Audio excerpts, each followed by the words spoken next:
શરૂઆત કરીશું મહત્વપૂર્ણ સમાચારથી। ગૃહમંત્રી અમિત શાહના ગુજરાત પ્રવાસનો આજે ત્રીજો દિવસ છે। ગૃહમંત્રી અમિત શાહ આજે અમદાવાદને કરોડોના વિકાસ કાર્યોની ભેટ આપશે। અમદાવાદમાં અનેક વિકાસ કાર્યોના લોકાર્પણ અને ખાતમુહૂર્તના કાર્યક્રમ સિવાય અન્ય કાર્યક્રમોમાં પણ અમિત શાહ હાજરી આપશે।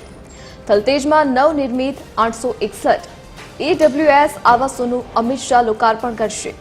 સરખેજમાં નવનિર્મિત શકરી તળાવનું લોકાર્પણ કરશે તો બોડકદેવમાં નવનિર્મિત ઓપન પાર્ટી પ્લોટનું લોકાર્પણ કરશે। રાણીપમાં જીએસટી ઓવરબ્રિજ નીચે વિકસિત કરેલ સંકુલની મુલાકાત લેશે। ગોતામાં નવનિર્મિત મિની સ્પોર્ટ્સ કોમ્પ્લેક્સનું ગૃહમંત્રી ખાતમુહૂર્ત કરશે।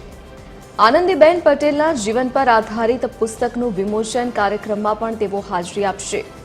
સરખેજમાં વિકાસ કરેલ ઓક્સિજન પાર્કનું લોકાર્પણ કરશે તો બોડકદેવમાં નવનિર્મિત વસ્ત્રાપુર તળાવનું લોકાર્પણ પણ અમિત શાહ કરશે।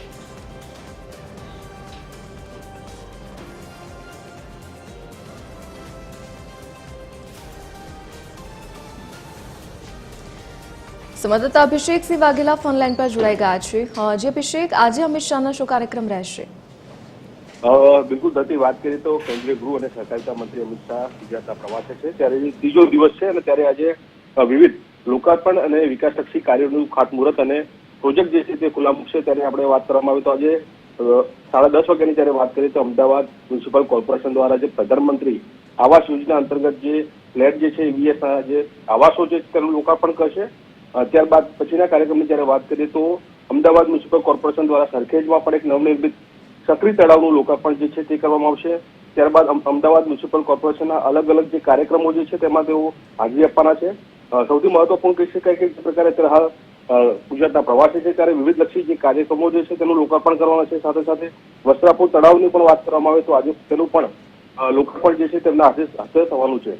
એટલે કે કહી શકાય કે કેન્દ્રીય ગૃહમંત્રી અમિત શાહ જે છે તેનો આજે ત્રીજો દિવસ છે ગુજરાત પ્રવાસે અને આજે પણ તેઓ અમદાવાદમાં વિવિધ જગ્યાઓ પર જઈને તેઓ ખાતમુહૂર્ત અને લોકાર્પણના અલગ અલગ કાર્યક્રમોમાં તેઓ હાજરી આપશે।